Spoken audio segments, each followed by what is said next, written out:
Hello, Xbox Nation. Welcome to this week's Xbox Factor podcast. I am one of your hosts, MrBooMStickXL, and due to a family emergency, Drew, aka the London Gamer, really the Welsh Gamer, is not going to be here today. But I was thankfully enough able to find an amazing co-host at the last minute.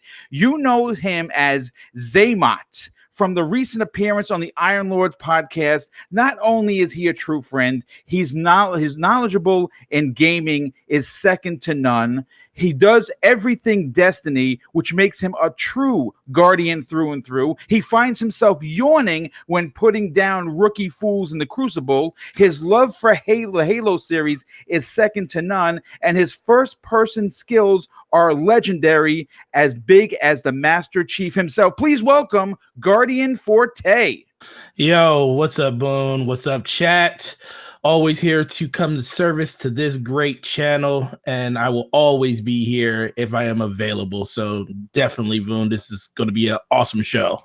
Well, I definitely appreciate the bailout. This was a last-minute thing. You like how I threw in the Zaymot and Tomac, evil twin brothers. You were listening to the Iron Lords I was podcast. listening to someone called Slow-Mo Backslap who said live on the air that I'm going to have to up my skills when it comes to introductions, which, by the way, I learned from the awesome Iron Lord podcast master himself, Lord Cognito. And unfortunately, in the squared circle, he has taken his title back, which I am working towards training my brain to cut back and take that title from him, like I did earlier in the year with my openings. But you know what? We're here to talk about Xbox, and I'm going to say this: if you know me and you know this channel, we thrive in positivity, and lots of Xbox podcasts around the internet have been very down on the Xbox brand. I am not. I am my glass is always half full. I'm really enjoying what Microsoft is planning for the future. I have complete faith in Phil Spencer, and I want to open up the story. We'll open up the first topic with a story that I pulled from one of my favorite sites, Game Informer, which they if you read their magazine, they're still very old school, and I appreciate the way that they report the news. Obviously, Reiner had that that thing with he put out on the internet that the PS5 was more powerful. A lot of people gave him shit for it. He had an inside source. That's fine, whatever. I still enjoy it, but the story that I'm talking about is, again, being reported by Game Informer. They're claiming that the Cuphead developer, known as MDHR Studio or Studio MDHR, went public and said they're interested in making a Zelda game. And actually, that's my phone. Sorry about that. That would be it would be a dream come true for them if they were able to make a Zelda game. Now, after reading this outstanding article, which I really, suggest people go and take a look at if you're interested in both MDHR and Game Informer. Zelda is one of Nintendo's most sought-after IPs, and really, it's only second to Mario. And personally, I think that MDHR would make probably one of the best Zelda titles in the long-running history of the franchise. And I think that because Nintendo is not the Nintendo of old, and they're open to second-party developers doing Zelda games, this could be a possibility. So here's the thing. This is what they had to say regarding the possibility of working on a future Zelda title. They say, think of all the expressiveness and life you could bring to the tribes, people, and enemies in a universe that rich. And this comes from Moldenhauer. He told Nintendo Force, who was interviewing him, and much like Cuphead, we would get to test our design, coming up with screen-filling bosses of an entirely different nature. Of course, backgrounds would be completely hand painted and nothing reused. The list goes on and on. It would be an absolute dream come true for us to work on a Zelda title. Now, look, Forte, I'm going to say this. As an Xbox fan, we all know what Cuphead did for the Xbox brand. It's a major exclusive. It was at the time it was an exclusive to the Xbox and the PC. It sold like gangbusters, and for good reason. It was even in talk of Game of the Year at one point. And with the hand-drawn art and the original music score, it probably should have won that. And then recently, it went to the Nintendo Switch, which obviously, if you didn't know, last month I believe number 1 and number 2. For downloaded games was Minecraft and Cuphead, both non-Nintendo titles, both owned by Microsoft. So go figure. But in your opinion, when you hear a developer of this stature who's made an amazing game, really a breakout game, do you get a little nervous to think that they could actually take on a Zelda title and be locked from making something else for the Xbox? Oh man, no, I actually don't get nervous for that. I think the biggest thing that I want for this developer, which should have been probably one of the first acquisitions that Microsoft should have. I'm glad you said that. Yeah, it's a great point. Man, because their style is something legendary. It's not even really the gameplay that really trumps what Cuphead is. I mean, yes, it's a big part of it, but that art style really drew a lot of people in. And I really think that if they had a shot at something like this, which Nintendo is willing to do in some cases with some of their bigger IPs, look at Mario versus Rabbids with the Mario franchise. They actually let Ubisoft actually partake in making a game like that, and it was actually really, really good for like an XCOM clone and stuff.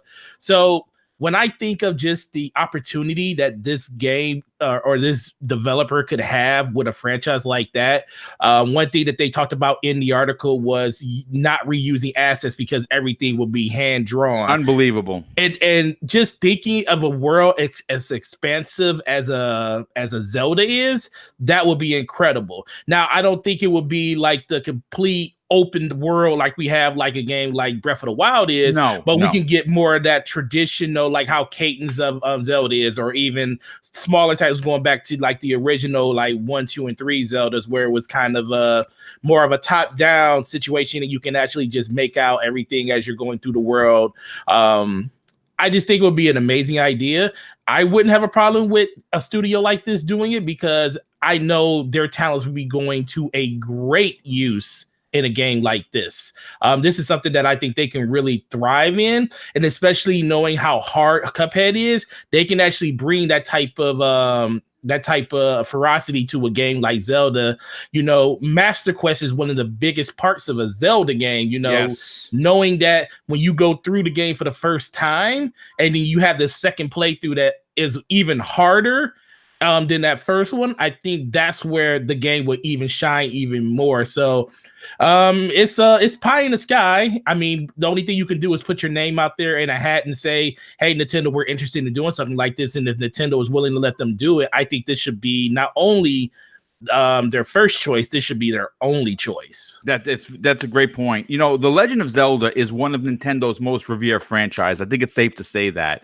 But recent efforts like Cadence of Hyrule are showing more promise. Mm-hmm. This could mean that Nintendo would, of course, be open to the concept of letting outside developers take a crack at a Zelda game, like you were saying. And, Cuphead's emphasis on run and gun as a platformer with their tight controls, it would really open up the door for an amazing and original Zelda experience, unlike anything that we might have seen. And I'm going to say this, first of all, when I hear stuff like this, I like to put my Phil Spencer hat on. And as much as I respect Phil, and I really, truly do, this is one of the instances where two things would happen. First of all, purchasing this company, like you said, should be a paramount initiative. They should have been one of the first. Now, I don't know if behind the scenes they were like, well, we don't want to be bought out. But you know why I say nay to that? Because if you recall the horror stories that these poor folks went through making it, where they had to mortgage their homes, and they were literally collecting cans to pay to make this game come true. Now, obviously, they're probably sitting financially a heck of a lot better than they were during the making, because now not only is it selling on PC, not only is it selling on Xbox, but it's selling like hotcakes and gangbusters on the Switch. Is it going to go to any other platforms? I don't know, to be honest with you, but I of course would love to see this company succeed. Now, if I were the owner of said company, putting on the MDHR hat, being able to have financial freedom and not having the stress of, oh my God, what if we run out of money? I would partner up with Microsoft and become a first party, because obviously it's unless they mess up terribly, it's pretty much the golden ticket. Now, putting back on my Phil Spencer hat, and I like to wear hats, obviously. This is what I would say. Hey guys, I know you want to work on a Zelda title. How about you create an original top-down Zelda-esque RPG? Go crazy. Here's a bunch of money. We'll see you in 3 years. Because that's what I would do. Because obviously it would be a unique, different Zelda-type title that they want to work on. They've been public about this. Sure, it's not Zelda, but it would be original stuff that they could create, and I think that would be amazing. What do you think about that, dude? Man, well, this would be now ultimately, like I said earlier, they should be Nintendo's first and last choice. Right. Microsoft, this is the only choice they should do with this developer. They, like I said, should have already purchased them up. And once they already heard the rumblings of them wanting to make this type of style game, this is a glaring miss for Microsoft when it comes to their first party portfolio. They don't have a game like this. And it doesn't have to be a Zelda game. It just has to be something along the lines of that type of story-driven narrative game where you can actually just go through your own adventure, and basically it's made in heaven. Even PlayStation to this extent doesn't even have a game that's like that, that's more grounded, more in this type of reality. I mean, of course, they have games like Horizon Zero Dawn that's open world, but comparing Horizon Zero Dawn to Zelda is something completely different. I mean, I literally stopped playing Horizon just because Zelda came out, and man, I put over 200 hours into Zelda. That's my game. I love it. Me too. But I put about 200 hours into that game. Loved every minute of it. That game's incredible. But I really just truly believe that Microsoft has an opportunity here. They know what a developer wants. We'll give this developer the tools they need to do it. And I think Phil Spencer is in the process of probably doing that. They did say that they're not done with their first party studio purchases. I don't know when we'll see the next one. It could be something closer to XO, maybe. XO 19, and they'll probably do another reveal of one there. Fingers crossed, but I would definitely turn over the reins to this developer. You're all about inclusivity and letting developers, take their time and make the games that they want to make. What this developer wants to make, so give them the revenue, the assets of the power of Microsoft and the Xbox platform to be behind them to take 3-4 years to put this game together. Yeah, absolutely. I mean, listen, obviously, one of the things that's frustrating when you hear about people talk about Xbox, well, they're just making games to pack into Game Pass. That's what they're doing. And, listening to Phil Spencer at a lot of these E3 events, they want games for Game Pass. They want people to want to buy and get involved, knee deep into this very unbelievable service that they're offering, second to none, by the way. And how are they going to make people want to buy this service and keep paying for it? Is you need to put quality games in there. Just because this service exists doesn't mean that you're going to keep getting shitty games. You know what I'm saying? I think he's made that perfectly clear that all of their first party stuff is getting in. I mean, right now they have 15 first party studios, if you count the last one that was made for the Age of Empires. Yep. And, no one's really talking about that. Now, again, you keep hearing in, different podcasts and, of course, the media, the famous great media that talks about gaming. or supposedly talks about gaming is where the games. Where the games? Well, folks, listen. The last time I checked, a good AAA quality game takes 5 years. A lot of these people were just signed last year during E3, so we're a year and a few weeks removed. What are you expecting? This is what I don't understand. I have been an Xbox fan since day one, and I have been. Now, am I a gamer at heart? Yes. Do I gladly and proudly support the other consoles? Absolutely. But I've said this numerous times. I get frustrated just as much as you, but I also have an adult brain. And I understand that these games, unfortunately, do take time, and everyone is in a rush to get something out there. I mean, listen, I'll be the first one to say it. One of my biggest disappointments, not seeing Gears 5, single player gameplay. Yes, I've said that publicly, but I also didn't expect that we were going to get as much coverage on the new mode with 3 players. I didn't expect that either. So, again, we are going to see Gears, but getting back to MDHR, I really like what you're saying about, hey, listen, give these guys, a shot, go crazy, because obviously if they're going to do a bigger game, and it depends on who you ask. Well, what's a AAA? What's a AA? What's a single A? Is it the money? Is it the people? Is it the size of the developers? There's a lot of variables here that could make it whether or not it's going to be. I mean, if you look at the quality of Cuphead, would you consider that a AAA title? Because I know I would. Yeah, the quality of it by itself is up there. And it's a couple of people in the chat talking about that most of the studios are AA compared to be a AAA.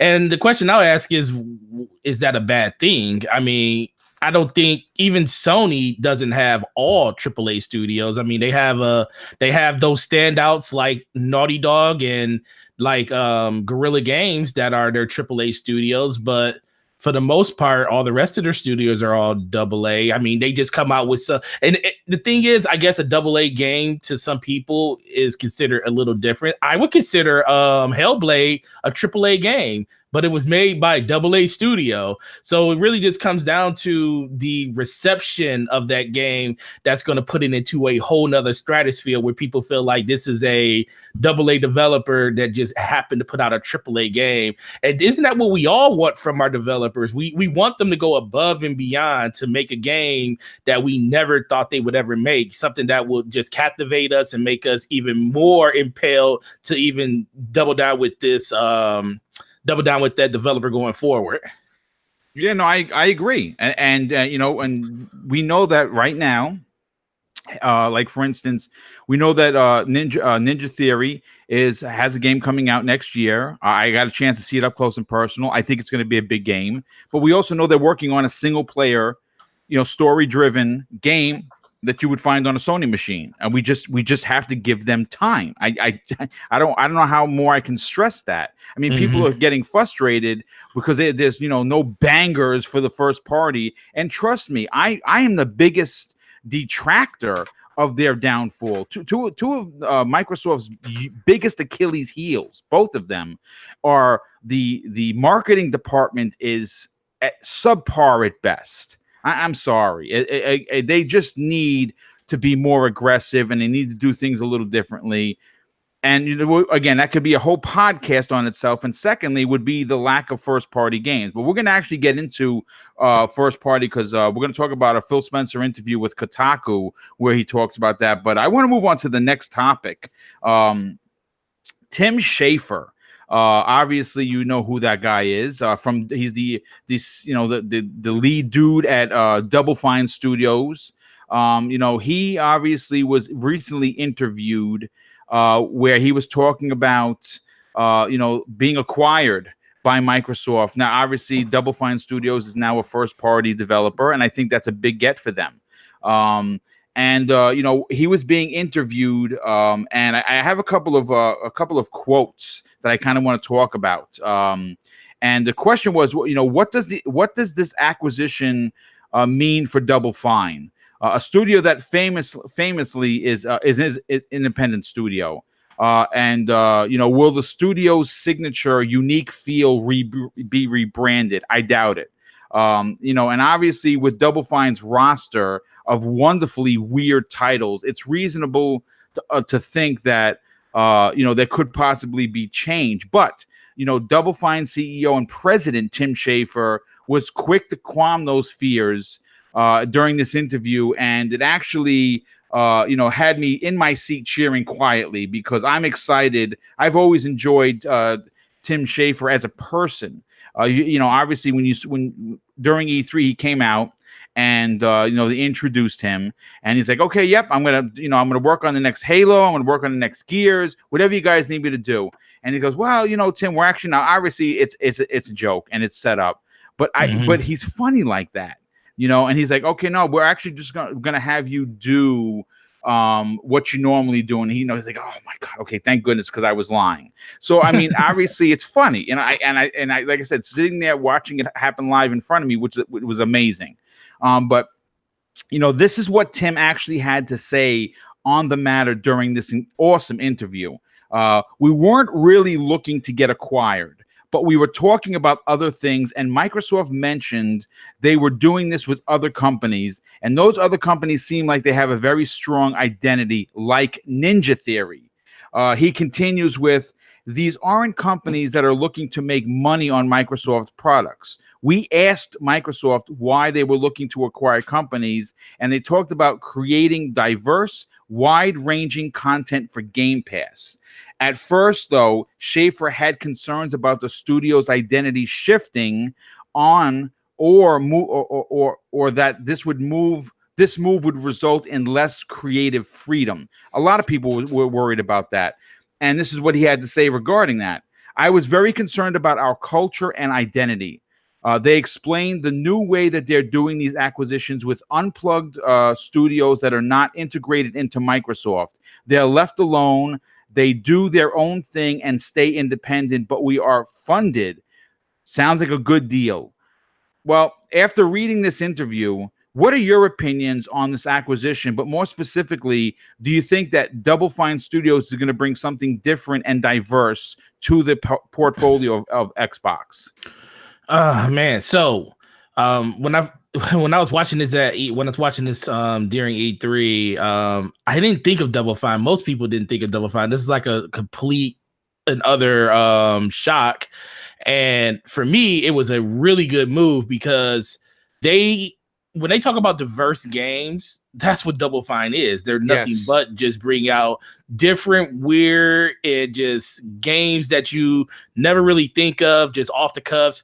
I think of like how Grim Fandango got reintroduced. I think it was last year, the year before at on the PlayStation's. Yep. Yeah, at PlayStation's E3, and people lost their mind because it's been so long since we got a remaster of that game.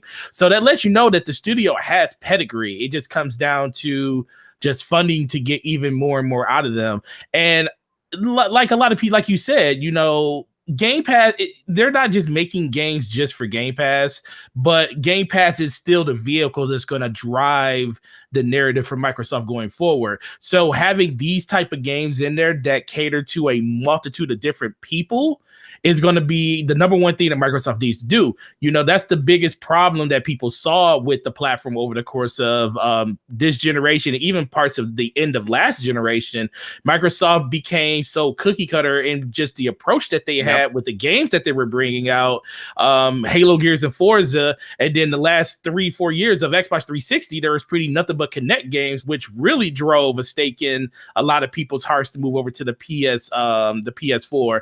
I think Microsoft is making a lot of good decisions under Phil Spencer right now. I think, of course, we all want more, and we're always going to want more because we're gamers. And, Microsoft still has a lot to prove on that front when it comes to making sure that everybody understands what the message of Xbox is going to be and getting everybody to jump onto the next Xbox, which is that Project Scorpio, which they're still trying to do. But this is a step in the right direction because those games are going to be exclusive to the Game Pass network. And if your system doesn't have Game Pass on it, you're going to go to a system that does. If it's an Xbox, if it's a PC, Nintendo Switch, I think will get it at some point in the future. But this is just another reason for you to think about Xbox as one of the leaders when it comes to content going forward and becoming not only a great first-party developer, but an even better third-party developer when it comes to wherever you'll be able to play these games at. So I think Tim Schafer was a really good get because I think its diverse content will bring more people to the platform, and that's what we all want as gamers. Yeah, I mean, listen, I got to agree with. Give a shout out to Victor Alistine in the chat. He says Double Fine is like Tim Burton. That's a really great analogy, dude. Because whether you like Tim Burton's movies or not, I really do. Not all of them, but a good portion of them I dig. And the comparisons of one another is very true. And because right now, and listen, it's funny. You mentioned something a few minutes ago, and I don't do console war shit. Everyone knows that. I avoid it as much as I can. But if you recall, when Double Fine Studios was releasing not one, not two, I think they released 3 or 4 games that were remastered, including Grim Fandango. The PlayStation community was running in the streets. They're streaking in the streets with excitement about, oh my God, Double Fine, we're getting games. And I, like I said, I scratched my head. I'm like, I don't necessarily care if it's going on PlayStation. You want them to enjoy gaming too. But how come this is an exclusive? Like, what exactly happened? And it turns out that it just deals were done. Microsoft dragged their heels in the sand like they've done quite a few times with certain things. And unfortunately, these games came out on the PlayStation 4 and did very well on the PlayStation 4, mind you. Sold reasonably well. So now that, obviously they're a first-party Microsoft studio and they're locked up to make games exclusively for the PC and the Xbox One, maybe eventually the Switch, who knows? You've seen some things on the internet is funny. If you're having a bad day, go read the internet. It makes you laugh. It really does. The outrageous behavior that some people display. Obviously there are lots of keyboard cowboys. Oh, Lord. Right. And some of the things that were said were ridiculous. The minute a studio goes to Microsoft, it's ruined, according to the inside sources of the world. But I'm personally happy with this acquisition. I was very surprised there was only one. I mean, we've heard numerous reports that Relic was one of them. Crytek was rumored. IO Interactive was rumored. Asobo Studios was rumored. And again, Phil has said, he's actually just said this in an interview, they're not done purchasing studios. They're just not ready to announce anything. So obviously, letters of intent have to be sent out and different things. And who knows, maybe they're saving, the next 2 or 3 for, XO. Who the heck knows? Maybe Gamescom, we get a big announcement or something, but I'm very happy about Double Fine. I like Tim Schafer very much. I think he's hilarious, and I think he's a fantastic CEO. And Double Fine is going to do what Double Fine does. They're going to do original, wacky, strange content. And, Psychonauts 2, guess what, folks? It's in Game Pass, and that game is going to be amazing. So, Day one. That's right, day one. But I want to move on to the next topic. We're talking about first party, and obviously we know who is in charge of that or who has the final say. And Phil Spencer, the Xbox boss at Microsoft, was interviewed regarding the struggles of game quality and the efforts to improve it now and in the future. And I'm going to say this, before we get into the actual story, I have been very vocal on Microsoft's struggles with first party. And, as much as everyone wants to complain about it, they are not 100% responsible for the shortcomings on sequels. And when you talk about Alan Wake, should have gotten a sequel. Sunset Overdrive should have gotten a sequel. Rise, Son of Rome should have gotten a sequel. Quantum Break and Recore should have gotten sequels. But you know who's to blame besides Microsoft? We are. More specifically, the Xbox fan base. Unfortunately, both parties are to blame. And with Phil Spencer's plans for the future, it looks like this is going to change. But we also have to remember that, the same people that are complaining, well, why didn't we get a sequel to any of these titles, may actually have been a part of the problem that didn't buy these games. And that's a big problem. Now, before we move on to the actual topic, I want to get your opinion on this, Forte. Do you agree with me that the fan base themselves are responsible for these games not getting sequels?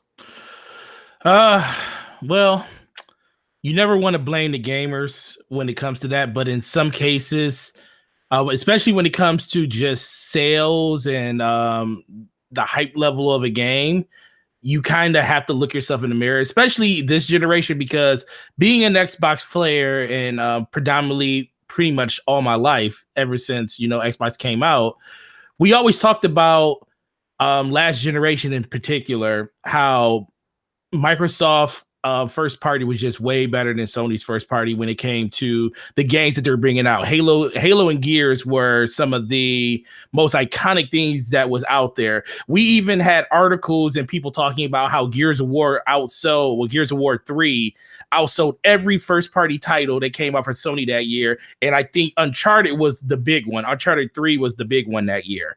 So, just that alone lets you know that if people are going out to support the games will get sequels. That's correct. And then we also talked about how the reason Sony's games weren't doing as well because people weren't promoting those games and they weren't going out to buy them. You know, that's why games like it took so long for games like the Killzone franchise and stuff to get their sequels. Even though they did get them, they could have got them a lot faster based on just the fact that these games just wasn't selling as well as they did. I mean, think Resistance, Fallen Man, we got 3 of them, but it was so spread out over the course of the generation. And those games really never got their footing just because of the people didn't buy them as much as everything else, So I just think if you go out and support a game, if you like the game and you buy it, it's going to be beneficial to the developer to go out and want to make another one. That's why we're going to get a Horizon Zero Dawn 2. We don't have to even guess if we're going to get one. We know we're going to get one. The game sold over 10 million copies. Who knows? God of War probably would not have got a sequel if it didn't do as well as it did, especially with all the changes they did to the game. Yeah. Because the people didn't go out and support the game and say that we endorse these changes. And that's the one thing people got to realize. When a game comes out and you buy it, you're endorsing the fact that this game is good and that you are willing to purchase the next one when it comes out. It's basically a season ticket to the next thing that they're going to bring out. And that's why Gears is getting its 5th game, and that's why Halo is always in the namesake, and that's why people are looking forward to the next thing that MDHR is doing, because even though that's not Microsoft, but Cuphead was amazing, and that's why everybody was anticipating that DLC, because they wanted more of that game. Well, it's the same incident with Ori and the Will of the Wisps. How many people are excited for that? Just about everybody. And how many people were devastated when they got delayed to next year? Yeah, well, that's yeah. A lot of people were upset with that. Well, that's part of the thing. So that should let you know, people that really go out their way to support these games and they love them that much. That lets you know that sales matter. A lot of people want the next Rise Son of Rome, but guess what? Rise Son of Rome didn't sell as well as Microsoft wanted it to sell. And plus they have the unfortunate relationship that supposedly they have with Crytek. They're not going to go out their way to buy that franchise from Crytek because they don't think the Xbox fans are going to support the game like it should be supported. But if we would have supported that game off day one, guess what? They would have went out and bought it, just like they did Gears of War. Gears of War is a perfect reason they didn't own the franchise. Epic wasn't doing it anymore, but the game was so popular on Xbox, Microsoft paid, I forget how much, but it was an astronomical amount of money to buy it from Epic. And Epic gave it to them, and we got 2 Gears of War games out of that. So that's a proof positive that if you support the game, the company will give you more of what you want. That's a great point. That is a great point. I mean, listen, the bottom line is, and obviously things are different now. Obviously with Game Pass, games as a service, things of that nature, they would rather, and I know this sounds crazy. Some people are actually still having a hard time grasping the concept that Microsoft is okay with you playing the title on the PC or any way you want to play the game through xCloud when launches in October. As well as they don't care if you buy the game, because if you're subscribed to Game Pass, you're paying a subscription fee, and they are listen. Look, let me just say this, folks. Okay, and this is not going to turn into a Game Pass, podcast. It could by all rights, because I talk about it, but if you look at what they've done, remember, this summer makes 2 years that Game Pass is out, right? If you compare those, let's compare notes here. Let's be fair. You take a look at Sony's PS Now. It launched in 2015, right? So it's 4 years old. Microsoft's service is half that. It's not even 2 years old yet. It's coming up on its 2 years. Yep. And they have millions upon millions of subscribers. And if you look at how many subscribers versus how many supposed consoles, 40, some people are still saying it's 30, probably around 40, 42 million consoles. Maybe if you want to go crazy and give them the high end, say 45 million consoles. Okay, fine, whatever. Yep. But if you compare that number to what Sony is doing, they reported in the beginning of the year that they only had 700,000 subscribers to 100 million consoles on the market. So, I mean, just look at the numbers. The numbers speak for themselves, and they're outrageously one-sided in Microsoft's favor, because Microsoft is offering first-party games day and date. Now with this Ultimate Game Pass, you're getting the ultimate editions of all of these first-party games, which is bananas, because those are usually $100. Yeah, you know what I'm saying? So it's look. We can go on all day about this. I kind of just want to talk about the interview. Now, listen, I'll be the first one to say I'm not a mainstream media dude. Everyone knows that. I pull from my favorite sources that I think still tell a good story. Comicbook.com, Gaming Bolt, Game Rant, Dual Shockers. Those are my main go-tos. This particular article, unfortunately, is Kotaku. And the reason why I had to pull it is because it was a pretty prominent interview done by Stephen Totillo, which I'm not a big fan of the dude, but this article is pretty good. So the first question he asks Phil Spencer is this. This is the first year without a new Forza that I can recall. Why? And this is Phil's response. One of the nice things that I loved about E3 2019's Xbox briefing, at least they would be more in my head than they would be in public, was the things that we didn't show. I think about the 14 first-party games, 12 are shipping in the next 12 months. We are really able to focus on what's coming out now, which I think is awesome. And then I think about the studios. Where's the initiative? Where was Forza Motorsport studio, Turn 10? Where was Playground's second team? And he continues with, it was nice, and this hasn't always been the case with our first-party lineup, where we've had the ability not to show everything all the time.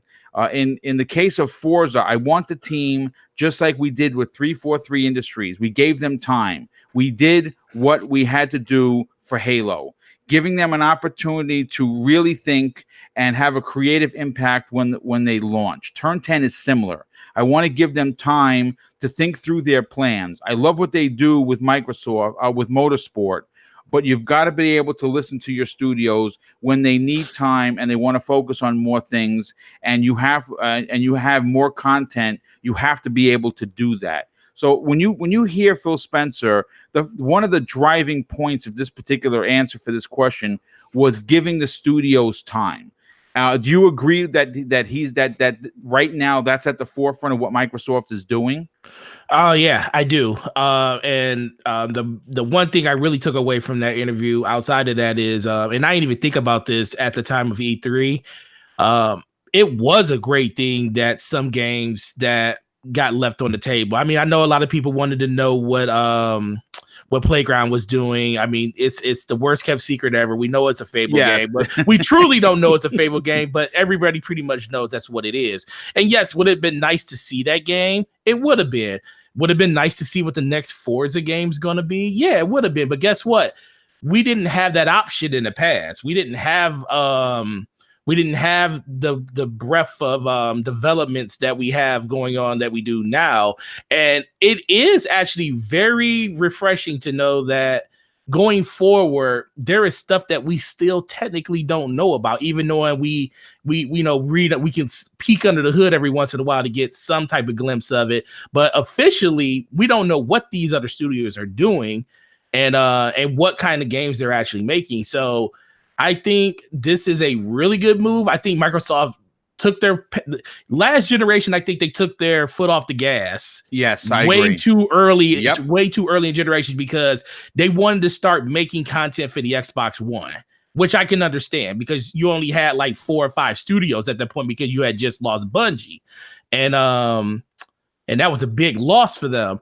And knowing that the next system was coming out, you kind of scale back all your development for your bigger games and you started developing smaller games like for the connected stuff. And that's what we ended up with the end of the generation for. This generation, they're kind of doing the same thing, but the difference is they have way more studios. And now those studios like Halo, like 343 and like the Initiative and Turn 10, those games we don't have to have come out on a yearly or bi-yearly basis. They can actually take more time and we can wait for those games. You know, we don't have to get 3 of the same franchise in one generation anymore. Now we can get 2 and they'll be even better games. You know, that's the one thing that I took from that interview, that I didn't even think that those games weren't there until you just mentioned it in this article. And I think they're doing a really good service to the developer and the gamer by doing that,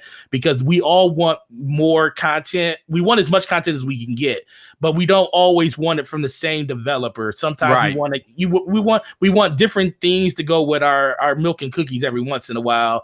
And because we already know ultimately Halo's going to be there, Gear's going to be there, Forza's going to be there. What else you got? Right.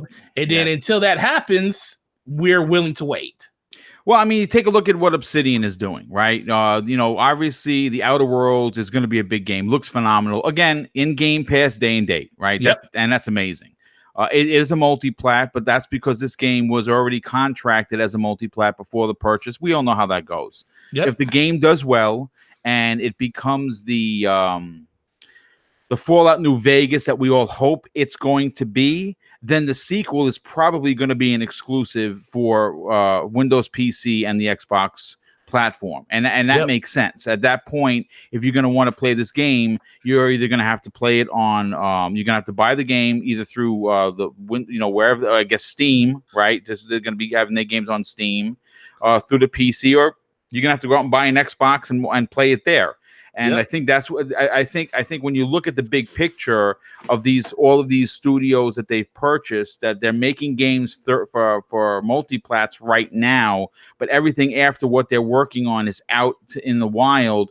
Any sequels are going to become exclusives, and that, of course, is going to drive sales of the Xbox brand. Or of course, if you're a PC guy or gal, you'll play it on PC. But still, you're going to either have to buy the game. Microsoft's making the money on the game, and or subscribe to Game Pass, and they're going to make money on the subscription. So at the end of the day, they're going to be making money. But you know, Stephen Totillo said something. And I'm glad he was blunt with Phil Spencer. He says, you know, I look at the first-party operations of all the platforms, and I see a lot of Game of the Year contenders from both Nintendo and Sony. And I would say bluntly, looking at recent years from you guys, Forza Horizon stands out, but not so much Crackdown, not so much Halo 5, which I think many people thought the campaign was weaker right here than others. Gears of War Gears of War was solid, but it wasn't outright the best Gears ever. And Phil Spencer's response was what you would expect the gentleman businessman that he is. I think quality of our first party is very important, so I'm totally with you there. We did reach a time in our first party where the number of games and studios that we actually had and were investing in put a lot of pressure on everything we were doing. It became more difficult to manage a portfolio when you kind of needed everything at any point to hit that date that it had picked 3 years ahead of time at a very high level of quality. the support that we're getting now, we've had over what we've had over the last couple of years have allowed us to invest in first party, adding 8 new studios, and really leaving creative room for us to focus on quality. I feel good about what Rod Ferguson's done at Gears Studio, the Coalition, what Bonnie Ross has done at 343 with Halo, what Alan Hartman has done at Turn 10, and what Helen Chang has done with Minecraft. Now, when you hear that, it makes perfect sense. And as a rational gamer or a rational human being as a whole, what he's basically saying, Forte, is that, okay, when we didn't have all these studios, all the pressure was on these guys to make good games, and they probably cracked because of it. And obviously, every game that he mentioned has had issues one way or another. And out of all of them, the one that stands tall is the Forza Horizon series, which has been amazing. But like Gears 4, it was a very solid game. I would give it a solid 8.5 out of 10. I really enjoyed it, but there were portions with the DBs, with those robots, I did not like at all. It was completely, it ruined the experience for me. It was divorced from what Gears used to be. Yeah, exactly. So when you hear him admitting it, I mean, what is he going to do? He can't lie. Everyone knows the truth is the truth. But do you like that he's basically taking the blame and saying, okay, we know we did wrong, but we're trying to fix it, and here's how we're doing it? Yeah, so this is like kind of a two-part, especially when it comes to Phil Spencer being open and honest about this stuff. He's doomed if he's damned if he do, damned if he doesn't. Just because if he goes out and kind of just skips around the question, people are gonna be like, okay, there goes Phil, trying to sell wolf tickets and stuff and not really talking about the big problem at hand. Or if he just comes out and says it, then he just say he's playing lip service just to make people happy. Well, ultimately, who really cares what the direction of why he's saying the things is? It's the absolute truth. Microsoft has been struggling first party when it comes to just not even just making games in general. We're talking about game of the year stuff. I mean, that's been pie in the sky since the original Halo franchise. So they need to crawl before they can walk. And yes, I enjoyed Gears of War 4. I was definitely divorced from the gameplay just because of just the factions, and it was just weird all around a little bit. It was still a great game. But like you said, it wasn't one of the best ones. But I think, like we said in the earlier topic, and we'll talk about this. We'll talk about this actually probably in the next topic. What's going on with Gears of War and what Rod Ferguson is doing with it? I just think they have the identity. Microsoft is still trying to overcome the identity crisis that they had. Yes, great point. From being a first-person shooter looter box, and now they're trying to change that to being more of a diverse, open platform for developers to be able to play their games in or put their games into. And that's how you get more and more recognition around the games that you're doing. Because if you're only the shooter box, then you have a lot to live up to when it comes to shooters, because you have Gears of War, Halo, Call of Duty.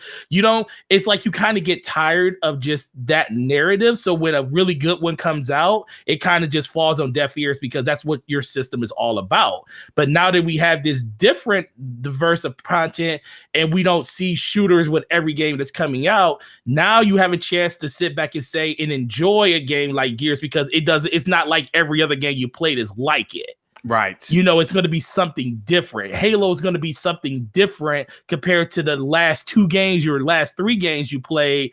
And I think that's the biggest thing that Microsoft is doing. Just with the diversity alone, is going to help them make the games that they are making even more sought after, because they're not going to be like every day of the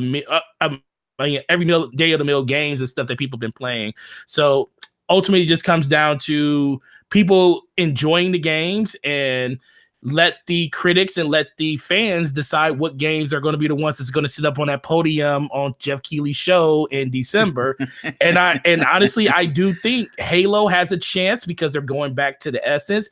Gears of War would just, some people overlook it, but that freaking conniption that she was having at the beginning of that Gears trailer, kind of it spoke to me in so many different ways, because I felt like this could be decision-based Gears. This could be she could be having different story elements basically told in just this little 15-second clip that they're showing. So you can see they're thinking outside the box with these games, and I'm really excited to see what they're doing going forward. Well, you know, it's funny. You talk about diversity. You talk about something different. You know, one of the biggest surprises for me at E3 was Blair Witch, by the way. Yes. And, you know, people are not even talking about this game, and it comes out in August. You know, 32 out of the 60 games they showed were going to Game Pass day and date. Do you understand that is, by my math, 52% of the games that they showed at E3 are going into Game Pass? Do you know that if you are a subscriber, how much actual monies that is? If you think about it, it's ridiculous. And I think just about, I mean, all of the games that were releasing, you know, nothing surprised me more than Blair Witch. It has the potential. First of all, if you didn't know who's making the game, the team behind Layers of Fear 1 and 2, which, by the way, are revered as fantastic horror games. People are, there've been people frightened that they pee themselves playing that game. That's how scary it is. So not playing that game. Yeah. So, I mean, so if you look at Blair Witch, it has a very Resident Evil 7-esque kind of feel, and that is an exclusive on the Microsoft box. Like, no one is really even talking about that. That's what I suppose is a little frustrating when you hear, well, there are no games. You know, listen, I hear you. I understand that they don't have and listen, I've said this 100 times before, and I'll say it 100 times more. I enjoy the Sony console for their first party. That's why I own it. I buy every one of them. I beat every one of them. Or at least try to beat every one of them. I buy all the collector's editions for them because I think that they make amazing collector's editions. But you know, getting back to this particular topic, folks, we have to give these studios an opportunity to do what they do. Now, in a perfect world, they get bought and the game is ready to come out 3 weeks later. That would be the perfect situation. But in game development, that doesn't happen. I mean, come on, that's you know, that's a fairy tale. You know, right. Microsoft went around buying these studios because of not what they were working on currently. It's what they were working on behind that. And we're going to see it with with the Hellblade team. You know, and again, that's another game that no one's talking about. You know, Bleeding Edge. Bleeding Edge is going to surprise a lot of people. And I actually have to download it because I'm in the alpha. And the alpha was available, I think, yesterday. So after the show, I got to download that. I want to give that a go. I only took some video of it. Did I take any video of it? I'm not even sure. I think they wouldn't let me take video of that. But I was able to sit and watch it for about half an hour, and it looked amazing. And that was done, by the way, folks, if you didn't know, 15 people made that game.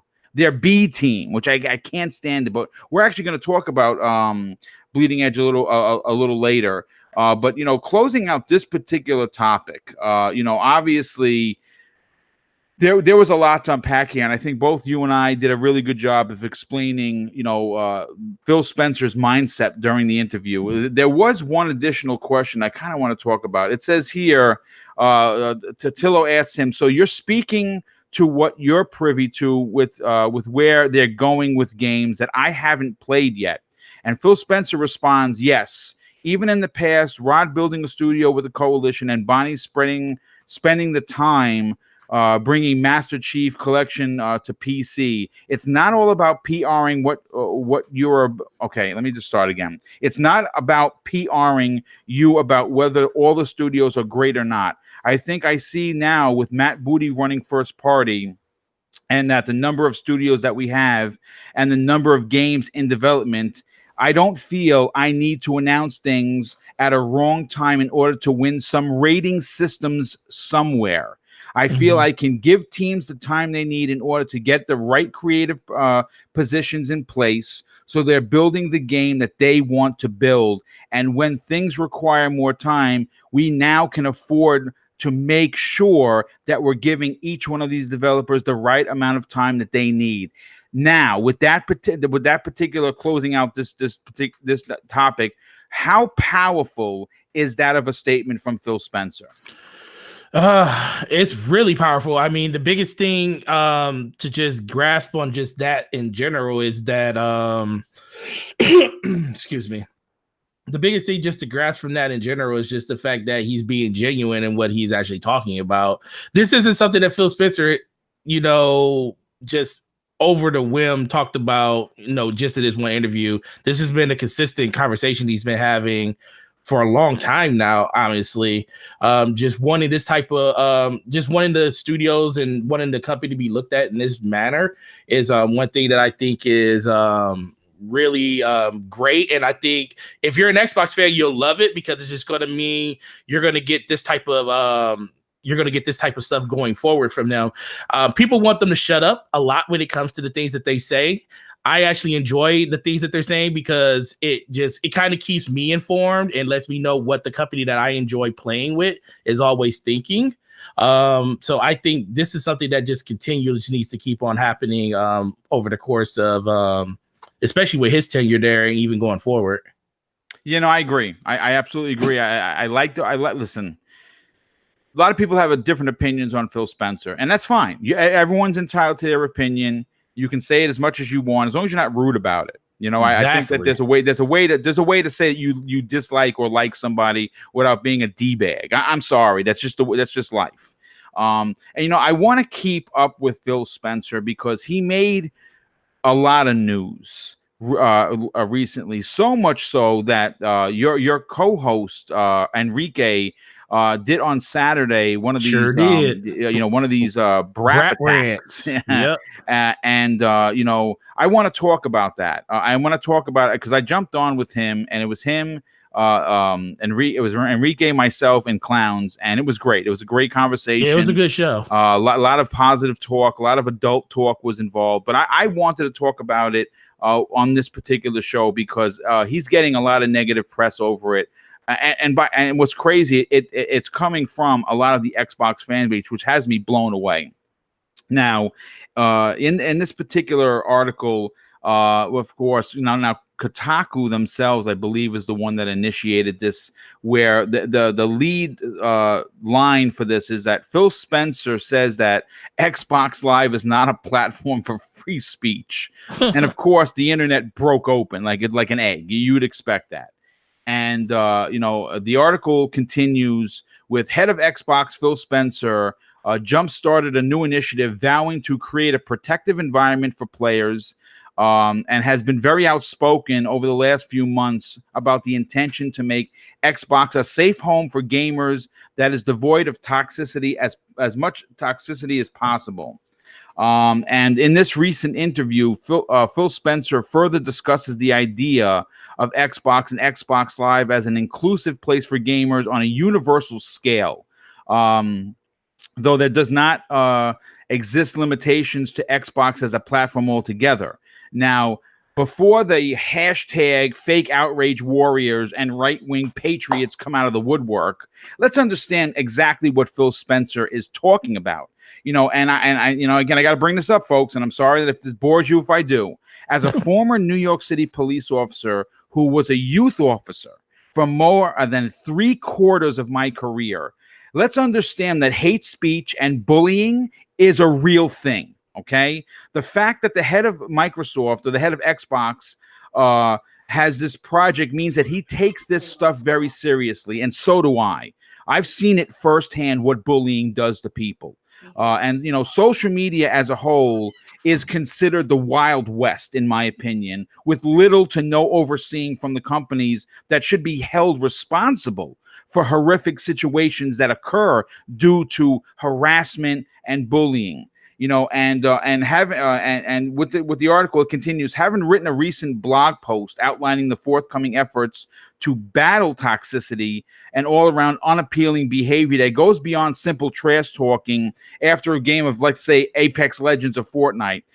He's talking about harassment, folks, bullying, sexual explicit insults, and sometimes people are shunned because of their religion, and all 1000% of this is unacceptable behavior that I publicly condemn. I'm sorry. Listen, you want to talk trash about how you beat someone's ass or you killed them 19 times in Call of Duty. I hear you.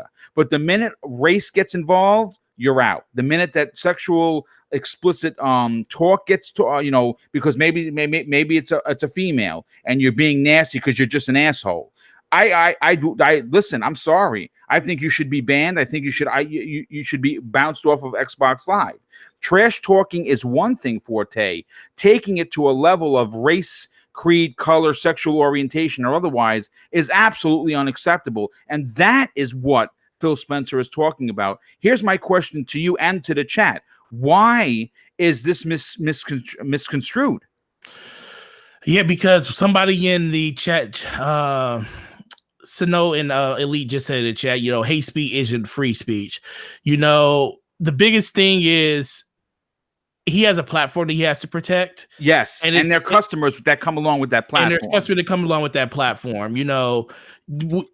Coming out and saying something like this and basically, coming out and saying it and actually just, putting out a blog post are two different things, saying that Microsoft won't stand for this or we won't stand for that, but him coming out and putting a face to the post, yes, him saying it is the number one thing that is what everybody should take away from this. The head of Microsoft, but the head of Xbox literally came out and said that this is not going to be tolerable on our system. Yes, there's checks and balances that you have on Xbox Live to be able to report people and stuff like that, but that's not enough. The man himself come out and said that we're not going to have this type of conversations and this type of hate on our platform, because guess what? Their platform is more universally known now because of, things like Game Pass and everything. It's not just it's just not Xbox gamers that know about it. You're going to have PC. You're going to have all types of other people that's going to be part of this ecosystem now. It's not the old Xbox Live we all remember back in 2001 all the way up to now.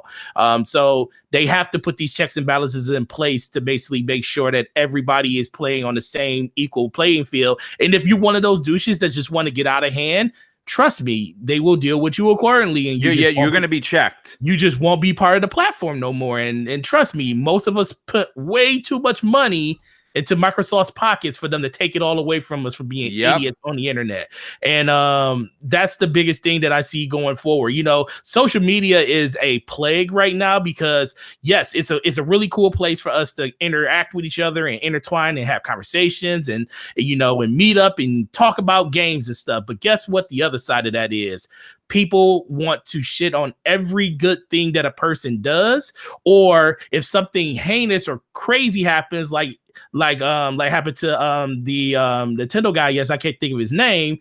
Then they say stuff like that is the complete opposite of what it is, and that is what Phil Spencer is trying to voice to everybody. Like, hey, we're not these other social platforms. We're not a place where you're just going to come here and belittle other people and say whatever you want to say to other people in our community. If you want to be a person like that, go somewhere else with it. And I applaud him because he's putting a face to it, not just the name Microsoft or Xbox behind it.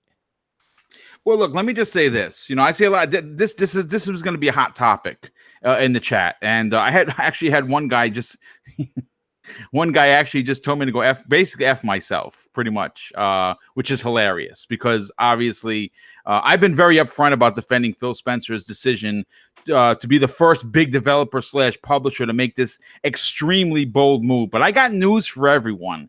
If you don't think for a second that Sony, Nintendo, and all other second and third parties are not going to sign on to this, you are seriously devoid of reality. This is something that Microsoft, again, is at the forefront. People are, again, shitting on Phil Spencer because he has this opinion. Mm-hmm. And listen, folks, I first of all, I have to go back to something that So Shady said. He says, first of all, welcome, dude. He's actually my co-host on several shows that he's on. He says, you have no free speech at a business. Go run your trap at a job hardcore. See how long you stay employed. Maybe actually learn the rights you try to load. Yes. Yeah.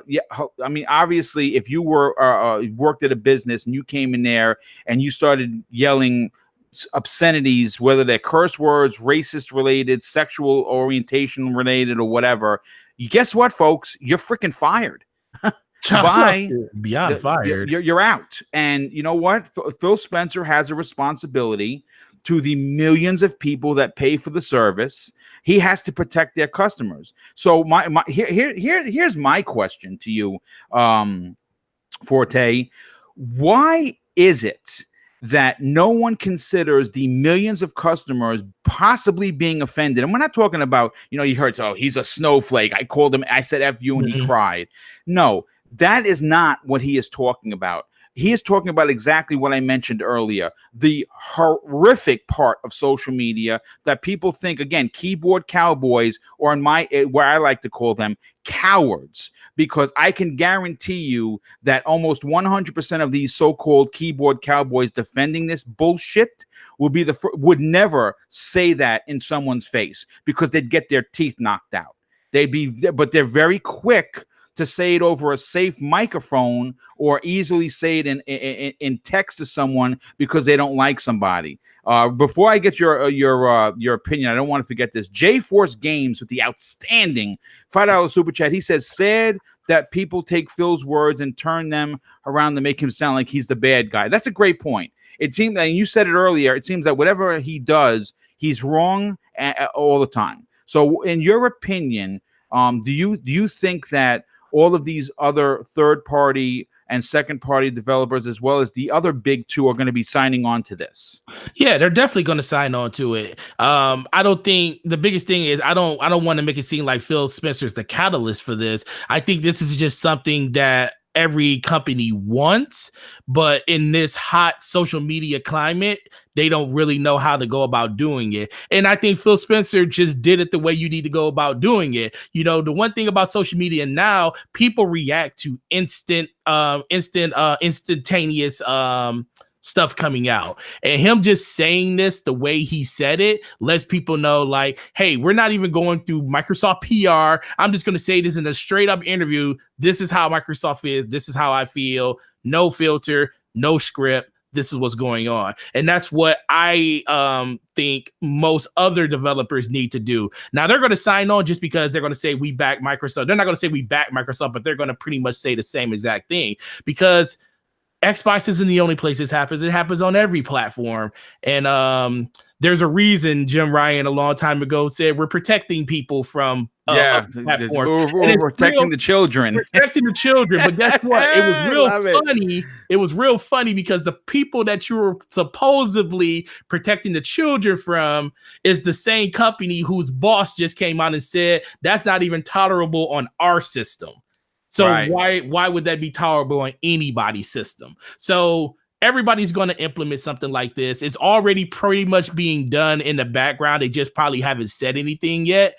But I just think that people need to really sit back and re-examine themselves when it comes to the things that they say on social media. I work for a huge company. I work for GameStop, and there's certain things, even though I don't have their moniker in my profile on Twitter, there's certain things that I just won't say just because I don't want it to like come off that they're saying it. But ultimately, you got to think in your mind. You are your own business. Yes, correct. You are your own business. Everything you put on Twitter or anything you put on social media in general will always be there. You can delete it all you want. People screenshot all the time. Ask Luca. So you got to remember, you are the business. And if you don't do your business correctly and handle other people with care, you're going to be on the out. And guess what? That's not where you want to be in 2020 with all of these new innovations coming up around gaming in general. I mean, listen, it's obviously something, that is going to be widely accepted and entertained, because it's, again, it's shocking to me. We talk about games, right? And we just look at the fact that they're games. We're enjoying games, whatever system. Like I said, I don't care what flag you fly. If you if you fly all three like myself. But at the end of the day, folks, this is a business, okay? And they are responsible for protecting their their interests, their personal interests, which is their financial interest, and in turn they have to protect their people that are paying for these services. These services aren't for free. And you know what? If you're going to be a racist piece of shit or a sexist piece of shit, you should be banned. I'm sorry. Someone in the chat, and I'm so sorry, I don't recall who said it, that one of the gaming world's biggest online shooters in Rainbow Six Siege has, if you type in a certain word in chat, they'll ban you for 48 hours. And if it continues, they'll ban you altogether. Did anyone come out and say, "Oh my God, I can't believe that Ubisoft, you mother effers, I can't believe you're banning me"? No, because obviously they're banning particular words that are just horrible, that you wouldn't say. Well, you shouldn't say. People do say it, but why would you say it to someone because they beat you in a game? Mm-hmm. It's ridiculous. But listen, again, this is a topic. I knew it was going to be hot. Some people are okay with it. Some people, I got to give a big shout out to Titan Drago. I'm a big fan of his. I'm going to be actually on the Saltiest podcast tonight with him. He says people want to act with no consequences, and that's a big problem. Yeah, I agree. Again, it's the keyboard cowboy mentality. You're behind your microphone, you're behind your computer screen, so you feel like the big man or big woman that you can say whatever you want to someone with reckless abandonment and be okay with it. Well, no, the answer is you're going to have to pay for that one way or another, whether it's karma coming to get you, which she's a bitch if you didn't know, and or being banned. And by all rights, you should be. I said any kind of behavior that targets groups or individuals, I am against. You want to trash talk? You want to call me that I suck at Halo or this, that, and the third? Not a problem. I'm okay with that. The minute you bring anything else into it that what we talked about earlier, it's unacceptable behavior. But I want to move on to the next topic because Gears 5 is a big deal.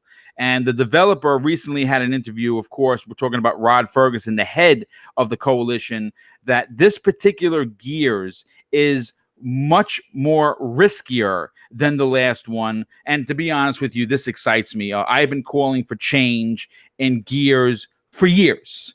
Microsoft's head of all things Gears, Rod Ferguson, says that his team was playing it safe during Gears 4, and that this particular Gears, basically, that they're pulling all the stops out. And this is what he had to say. We felt like we had to prove ourselves, he said, of the team's previous efforts in 2016 with Gears 4. It was the first Gears game made by the new Microsoft-owned Coalition studio, which included just 3 people. Ferguson, including Ferguson, he says, who made the Gears games before. So there was only 3 people, including him, that came over to actually make this studio that actually made Gears games prior to Gears 4, which is crazy. And this is what he had to say regarding the development of it. We really went out going, okay, we're going to stay true to what Gears is and not mess with it too much. And he said this during the interview with Kotaku at E3 in Los Angeles. We really didn't want people going, well, they don't know what they're doing.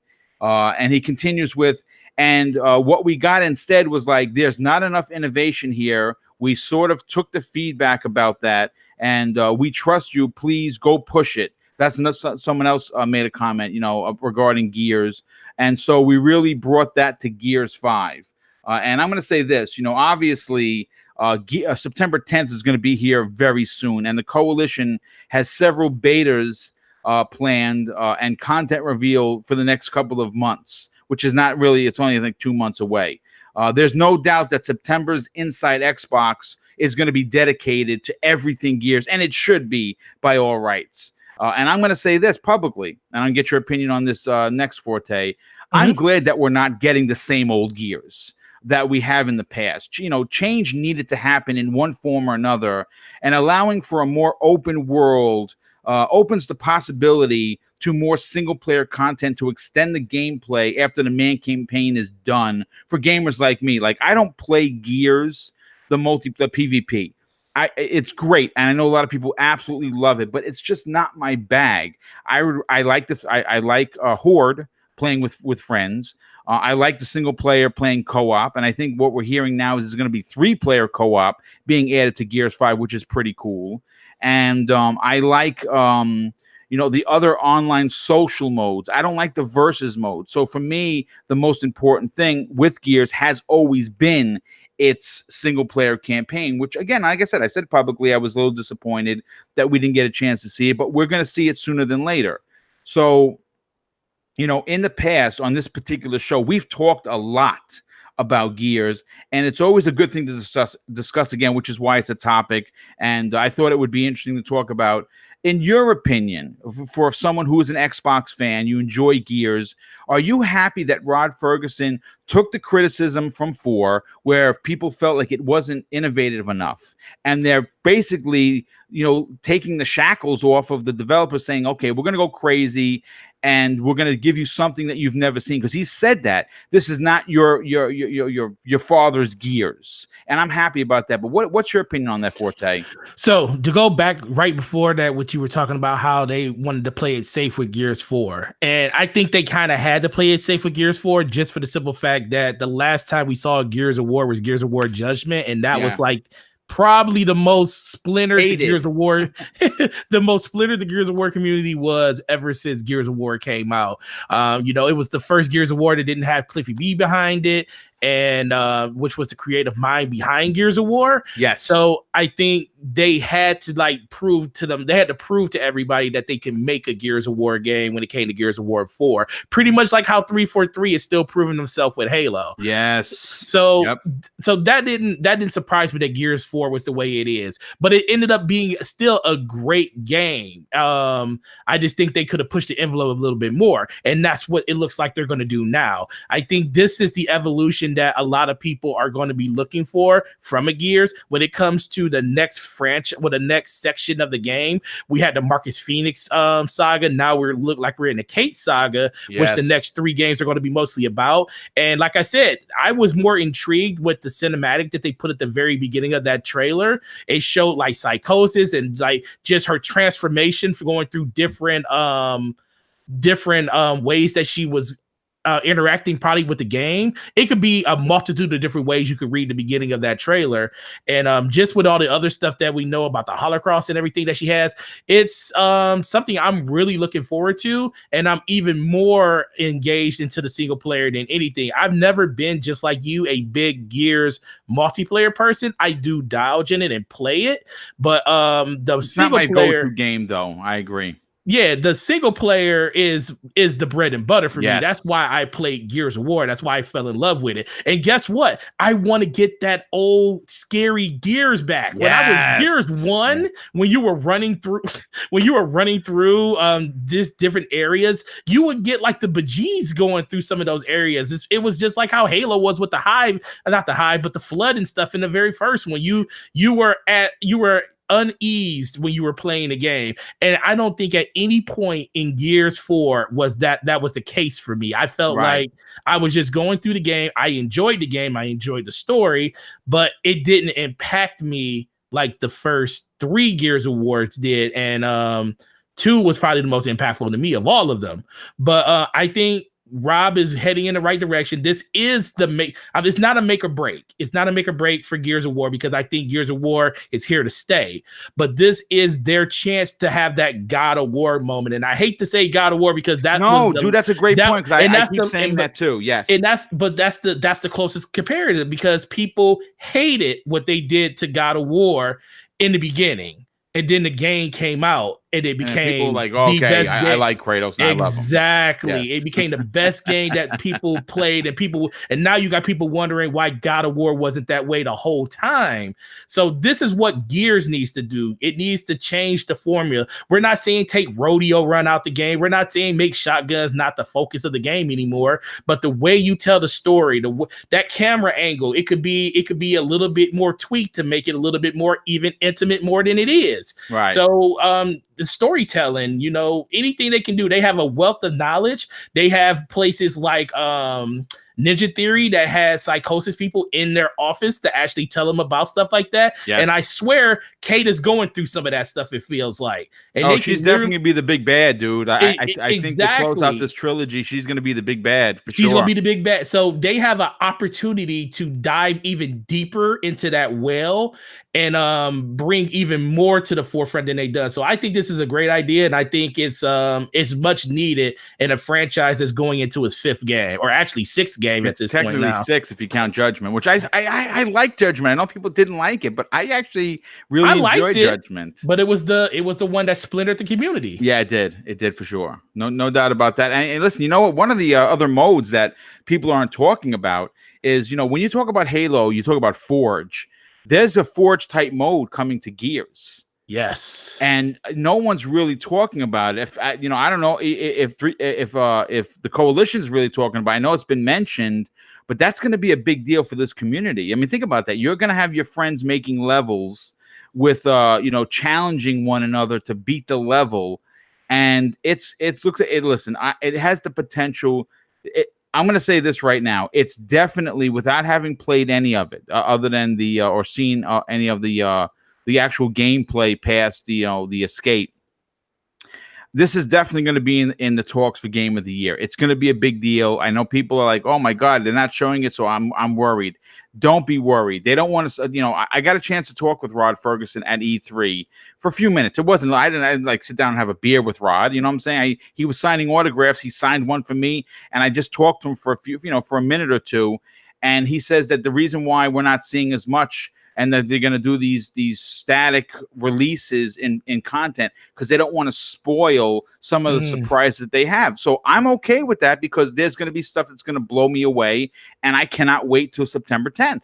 Yeah, and just to add to that, some of the best things that certain games had, Halo Forge mode was one of the most engaged with content on Halo. The Forge mode is what people love. When I believe 4 didn't have it out the gate, people were upset that wasn't in the game. They were pissed. And then Mario Maker, which is Nintendo's version of that, they literally made a whole game around just making levels and challenging your friends and stuff. So you got this mode, and like I said, we know nothing really about it because they haven't shown it.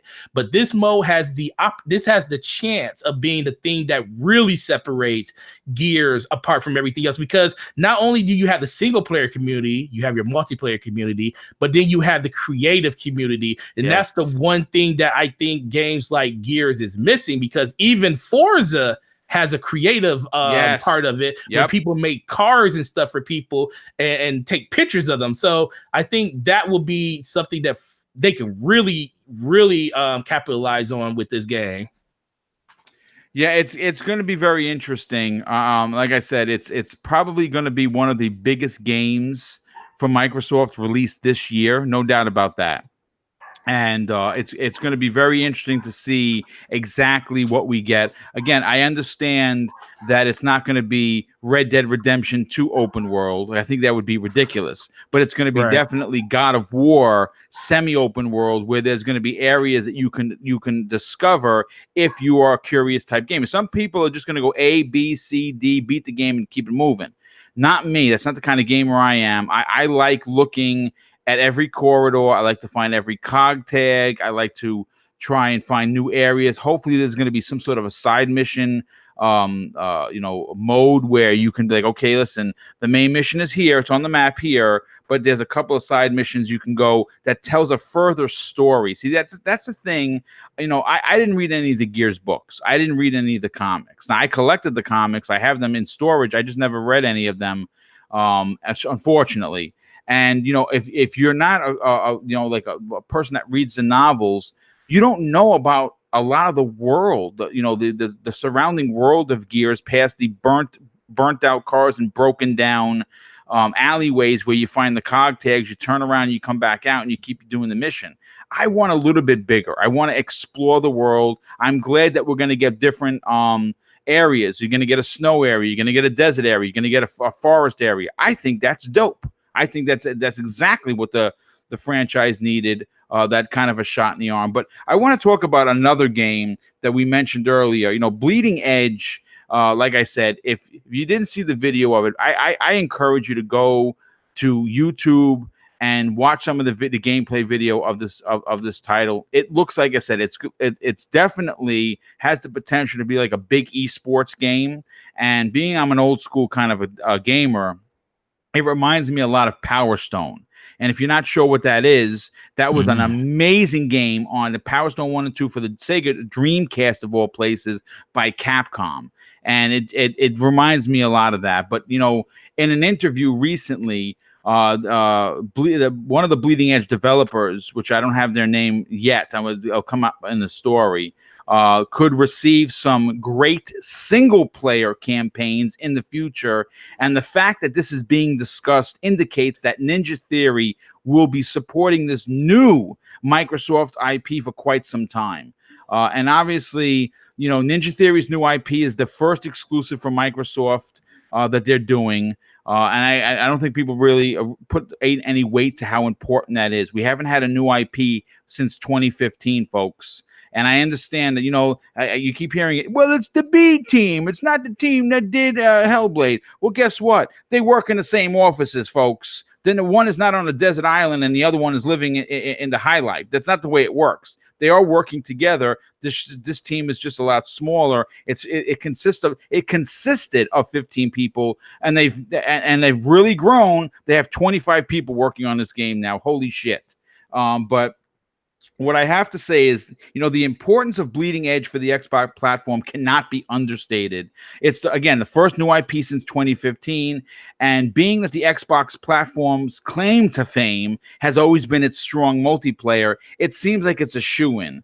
Now, as many know, I, along with a ton of people in the chat, have been calling for new IPs outside of Halo, Gears, and Forza, and we're getting that. So, and people are still complaining, which just blows my mind. Yeah. So I ask, what the F? Another heavy criticism has been making the rounds is, again, with the Ninja Theory B team. Like, I find that to be so insulting, because that so-called B team that the people are just dumping on could have easily been some of the people that worked on the Hellblade that everyone pushes highs up to the ceiling. You know what I'm saying? So this is what one of the devs had to say during an interview. To be honest, though, I think we could do some really great single-player campaigns with the game. And the name of the developer, first name was Ronnie, Rahni. But it's such a small team, and the multiplayer is at the core of the game. It's the most important thing that you can do right now. And he laughs. For me, the multiplayer is the game. We have the potential to do some single player stuff in the future, like maybe there's plenty of interesting stories to tell as per each character. And if you've seen them, each character is so uniquely different. Like Overwatch, I kind of want to know these people's backstory. I want to know why there's so many different, like, radically different characters. And I think that they could tell an amazing, single player story, which they're known for, regardless of what team this is. In your opinion, Forte, do you think when you hear this, when you hear that they're already looking into the future with this game, the game's not even out. We're not even the alpha just released yesterday. Yep. They're already saying that we multiplayer is at its core, right? That's what the game is. But we have been talking about single player content. Does that tell you something that this game is going to be more than just a one-shot deal? Oh yeah, definitely. I think people make the mistake of thinking just because we have one version of a game, that just means that's what the game is going to be. People need to realize that we're living in a service model right now where it's so easy to just be able to download a game and get the game. They can just add stuff to it later. And sometimes people look at that as a bad thing. I look at it as like, hey, this game, the vision of this game for them right now is to make a multiplayer game that's focused around what is the best for Microsoft. Right. And that's what people need to remember. Microsoft is an online platform game. I mean, as much as, I talked about earlier, they want to get away from just the shooter box, but at heart, that's what the Xbox is. It's still a shooter box. Right. and that Oh, would the multiplayer box for sure. yeah, it's definitely a multiplayer box. And, I mean, you know, it's hard for me to even believe when person say I don't have Xbox Live. I'm like, huh? I mean, you know, I'm not going to try to demean anybody on it because I feel like Xbox Live is one of the best things you can ever have on the system. And how can your Xbox function without it? But it really just comes down to they're saying we're going to cater to the fan base that is available on the platforms that we're putting it on. And they're putting it on PC. And we know how PC is. PC is all about multiplayer. And Xbox is all about multiplayer. Yes, a lot of us are bummed. I was bummed too when I found out that it wasn't a game like, not trying to say it was going to be a Hellblade game, but I was looking forward to another narrative single player game from them. But I'm not going to poo-poo the game without playing it. I'm not even going to poo-poo if I play it, because this is their vision. This is what they wanted to make. And people saying that Microsoft forced them to make this game was it's so ridiculous, dude. It's you ridiculous. Know, and it's crazy. And then the last point is 15 people making, or 20, would you say 15 or 20? Well, the team started out at 15. They've ballooned to 25. And how many did it take to make Hellblade? It was again a small team that did Hellblade. I think it was like 20, 25 people. Yeah, it was like 25 people that did Hellblade. Yes. Yeah, they're a small team, dude. Yeah, they're a small team. And all they did, and like you said, they broke their teams up to be able to make smaller games. This team was making this game at the same time that they were making Hellblade. And I don't care if it's the A, B, or C team, as long as the game is good and it's compelling and the gameplay is spot on and it's what we expect from a game of this magnitude, which is like more of a hero shooter. Yes. You know, this is what I expect. If it plays like Overwatch and better, that's a win for me. And that gives not only Microsoft another game that they can support going forward and have branching content for. It makes that developer more valuable for them, and they can make more games in the future. You know, Overwatch, Blizzard's big. And Overwatch started out as what? A multiplayer only game. Not until recently, probably over the last year, they started diving into the single portions of like just story developments and putting out videos on how the characters' backstories and stuff was. They didn't even go full bore into it. Maybe that's something we're going to see in the next Overwatch, which is being announced. But this is the way of a game like this, and I'm looking forward to them building and creating on this game, just like Rare has done with Sea of Thieves. And people look at that game and say, well, all this stuff should have been in the game in the beginning. Well, the vision of the game didn't call for that to be in the beginning of the game, because this is what they wanted to make. And that's not an excuse for them, but ultimately I feel like developers need to take the time to put the games out, and that's what I think Ninja Theory is going to do with this game going forward. And I think people will enjoy it, especially if you like hero games. Well, I mean, listen, again, folks, it's a diverse release. It's a new IP. They just bought the studio. Right? It's not, again, this is something that no one is talking about. Some of the studios that they bought already had contracted deals with other developers. I mean, with other, with publishers to release a particular game.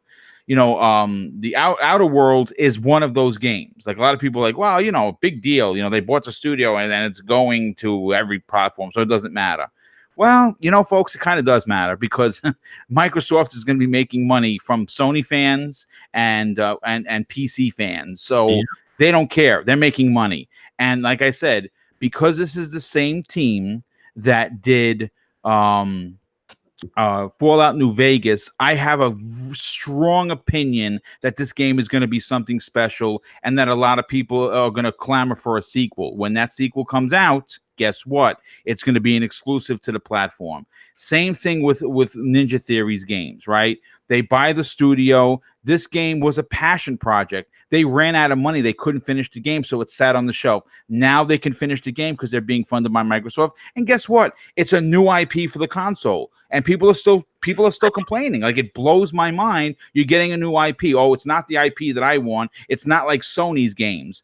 Well, this is what I say. If you want Sony games, you're going to get them. It's just going to take time. But for now, buy yourself a PlayStation 4 and play all of these single player games, because they're all great, and it's worth your time. That's what I say to you. But the single player stuff you're looking for, Ninja Theory is working on a single player game that's going to be story driven, adult themed, and it'd be a narrative paced game. We know what they did with Hellblade. Expect that with Microsoft money on the back end. Yep. I mean, is that safe? Is that safe to say, Forte? That's very safe to say. I just think ultimately Microsoft's whole agenda now is to give you, like I said earlier, a diverse amount of different games, and this is another diverse game. And Microsoft saying, hey, the war chest of Xbox is open to you. Take the time you need to make the game you want to make, and as that game is progressing through its stages of development, it will be more and more content for you to play. This isn't the first game. This won't be the last game. You know, me being a Destiny player, it's pretty apparent that games of a service and games coming out and being broken up into different pieces to give you content to play throughout the year is something that's going to be the new norm. Especially if you're in something like Game Pass. And think about it, with this game being in Game Pass, that means you don't have to pay for any of this. Yeah. You're just paying for the subscription model to be able to access the service. And once you do that, every time a new update for this game comes out, you get it. Guess what? When that single player portion that they say may happen in the future comes out, that will be something that you don't even have to go out and buy. So, and that's the one thing that people need to realize. You don't have to pay for this stuff outside of your monthly subscription service, whether it be $10 a month or $15 a month if you want the Ultimate Edition. And Microsoft is also just giving you even more reasons to want to upgrade that subscription to get the better version, because guess what? Any game that has a higher end version that comes with more content, you get it with it. So that's a win-win for you. The developers get a chance to like curate and make their games better and better, and you reap the rewards by not having to, you know, go out and pay for anything outside of what you already did in your monthly subscription, especially when it comes from Microsoft. Yeah, that's a really great point. Well, listen, again, understand that the game is going to be great. So I say just take it easy, enjoy. See if you can get into the alpha, play it. Listen, not every game is for every gamer. I should do a shirt. I came up with that slogan. Same way Mooch comes up with his slogans, and that's fine. It may not be your bag. That's perfectly fine. I get it. But at least they're doing something to address the shortcomings of the platform. And having this go directly to Game Pass is, again, another big deal why you should jump on that. But I want to talk about the last topic of today's show. Obviously, backwards compatibility has been at the forefront of one of the positives when it comes to Microsoft. Right now, they just released 23 new backwards compatible games. I pulled this story from Forbes.com. And unfortunately, right now, it seems as if this is going to be the last, push for backwards compatibility when it comes to OG Xbox games and Xbox 360 games, because that team is going to be now working on stuff for Project Scarlet or Xbox Anaconda, whatever jargon you want to use. But I'm going to say this, them shutting the door on this very powerful program is only going to open the door on the next new gen hardware, which I'm excited about. A little over half of the 23 are Xbox 360 titles, and a sizable chunk is from the original Xbox. So I want to just break down the list, and I'll get the chat's opinion on this, because I know backwards compatibility is a big deal. And I'll get your opinion on this as well, Forte. For the original Xbox, these are the titles that were currently available: Armed and Dangerous, Indiana Jones and the Emperor's Tomb, Sphinx and the Cursed Mummy, Splinter Cell 1, Splinter Cell Pandora Tomorrow, Splinter Cell Chaos Theory, Splinter Cell Double Agent, and Unreal Championship 2. Those are for the OG Xbox. And for the Xbox 360, the list is extremely sizable. Azora's Wrath, which is amazing. Battlefield 2 Modern Combat, physical only. Enchanted Arms, which is a fantastic RPG. Enslaved Odyssey to the West. If you have never played that game, that is a Ninja Theory classic. Please go play that game. It's incredible. Far Cry Instinct's Predator. Infinite Undiscovery, that's also physical only. Peter Jackson's King Kong, it's an easy 1,000 achievement points. That's physical only. Yes. Prince of Persia: The Forgotten Sands, Skate, which is a good game. Star Ocean: The Last Hope, that's physical only. Super Puzzle Fighter 2 Turbo HD Remix. Syndicate, 2 Human, which right now it's free. You can download 2 Human, and Unreal Tournament 3. I'm going to say this, when you think about what they've done, the hundreds and hundreds of games that are available for free if you own the disc, and a lot of times if you paid for you bought them digitally, they show up in your Xbox ready to install, which is crazy. Are you impressed with this last ditch effort for what the team is going to be doing for a while for backwards compatibility? Oh man, as soon as I was reading the list, this is a really good list, and then I saw the part where they said this is pretty much it for this part of the bringing games forward, and I was like, oh no. But then it's just temporarily. They're gonna start doing it again. They just want to concentrate more on the next gen systems that they're bringing out, which is fine. But this is a really good list. Splinter Cell, all the Splinter Cells pretty much from the original Xbox. Yeah. Win. I loved I just remember going on there just playing with my friends doing the Spies versus the Mercs. Spy versus Mercs, yeah, man. Oh my god. That's going to be amazing to get back into. The Unreal Tournament Championship 2. I love that game. That was like one of the first games I got on Xbox Live when I was playing it. So I'm really excited for the Xbox original games. I saw a couple of tweets from people I think one was yours when you downloading one of the Splinter Cell games? Last night I started playing it. Yeah, that was your tweet I saw. So that brought a smile to my face seeing people downloading those games again. Asura's Wrath, if you like anime, it's one of the game's amazing, games dude. You will ever play, bro. Yeah. So good. Battlefield 2, I love that. That's what got me into the Battlefield franchise.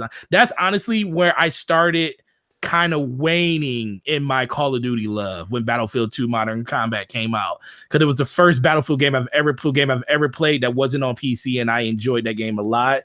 And just look at the rest of this list, man. There's a lot of classics on there that I think can really a lot of people that didn't get a chance to play during the 360 era, you can really sink some teeth. Like Uncharted Arms is a really good RPG. Yeah, it is. It's like you said, Enslaved, one of the best Ninja Theory games they made. Hands down, one of the best. I enjoyed the co-op play in that game. I mean, not co-op, but the co-op where you had with your AI partner in that game. Yes. Really, really cool in the game. King Kong. I played that that's when I used to 1,000 achievement points. It was only one missable achievement in that game, and you had to make sure you got it, or you had to play the game over to get it. It was a really, really cool thing. And then the one honorable mention, Syndicate. People probably didn't know about that game, but that game was a really cool, futuristic, stylized first-person shooter. I really enjoyed that game. So, man, most of these games on here, I would say you have to at least try. And the fact that Microsoft is shutting this down doesn't surprise me. Like I said, they want to focus on their development for their next platform going forward. But hey, that doesn't mean that this is where it's going to stop at. This is probably just the beginning, and we're going to see even more of this stuff in the near future over the next couple of years. But this is a nice send-off to the backwards compatibility list with 23 games that a lot of people that have Xbox Ones probably never played because they were still in elementary school when they came out. Yeah, that's true. You're right about that, dude. That is very true. But you know what? Look, let me tell you something. This has been an amazing Xbox Factor podcast show. The chat, once again, I got to thank everyone for being here. You guys were pretty much, okay. I saw there was a little bickering within the chat. I mean, listen, everyone's not going to agree all the time, and I hear you. You know what I'm saying? I did get cursed out by one guy, and I kind of put him on a timeout. He seemed to, course correct that, and I appreciate that. Listen, you come here to hang out. We're not all going to agree. We're not all going to have the same opinion, but you don't have to be rude about it. Right. Yeah. You can be respectful and just take your opinion and go home, and I'll take mine and go home. And listen, we'll agree not to, to basically disagree. And that's fine. That's perfectly fine. But again, I have to thank Forte for the huge bailout. Of course, best wishes to the Welsh gamer who will be returning. And I kind of just want to put this out there, folks. He's got some personal things going on. He's okay. I spoke with him today. His family is okay. But right now, for the month of for the remainder of this month, which is the last show of June, and for the entire month of July, he's going to be putting down the microphone to make sure that he can, give full attention to his family's needs. He will be returning the first episode of the Xbox Factor podcast in August. So what I'm going to be doing for the next couple of weeks, while we wait for Drew to take care of personal matters, I'm going to be having not guest DJs, but guest co-hosts. And of course, this week was Forte, and hopefully he will have an available Wednesday in the future. Well, he'll come back because we love having you on the show, dude. You're amazing. Next week, if you're not familiar with him, Tom Wild from the UK is going to be popping in to take over co-hosting duties for the day. And as we get closer to each week's episode of the Xbox Factor podcast, I will be announcing who the co-host of the week is going to be. But Forte, listen, I love having you on the show. I think you bring considerable amount of knowledge to all of the shows you're on, which you're on quite a few of them, and you're very vocal on Twitter, which I really love about you. Please tell everyone where they can follow you on Twitter, but more specifically, sub to your incredible YouTube channel and listen to you on the couple of shows that you're on. Yeah, well, Boom, you ain't got to ever tell me that you appreciate me, because I know of all the people on YouTube and Twitter, you are one of the people that I consider one of the closest friends I have in this community. I remember when you first started this channel and we talked back and forth about the things you were doing on it. And I feel like you have done more for this community than ever. And I am always going to be here if I can to help you foster that community as much as I can. I definitely appreciate that, dude. Outside of that, YouTube is Gaming Forte. Twitter is gaming_Forte. Man, I'm a guest appearance on the Action Luca Scumcast. That's on Saturdays whenever Luca decides she wants to do it. Normally at 4 p.m. Central, but sometimes it could be 8 p.m. Central. And then the awesome Brap Attack, the Brat Podcast with myself, B Money, E, and Enrique, and Slow Mo Backslap. You can catch us on Wednesdays nights at 9 p.m. EST. Last show was fire, and we had fun over that. And just a shout out to my homeboy Slow Mo. He has a brand new YouTube channel. He has 3 videos up on it. One talking about The Division, one talking about Destiny, talking about the state of those games and what they need to do going forward. So anybody that is a fan of that man, because I know he comes on this show quite a lot to talk with Boom. Go to that man's channel, check out his content, sub it up, because that man is doing something that I always wanted him to do, which get his voice out there. And he is one of the pillars of this community when it comes to just conversation and stuff like that. But outside of that, guys, I really appreciate you guys coming by, and I will definitely stop by this show once again. I definitely appreciate it. And once again, a big thank you to the chat. On your way out, please do me a favor, hit that like button.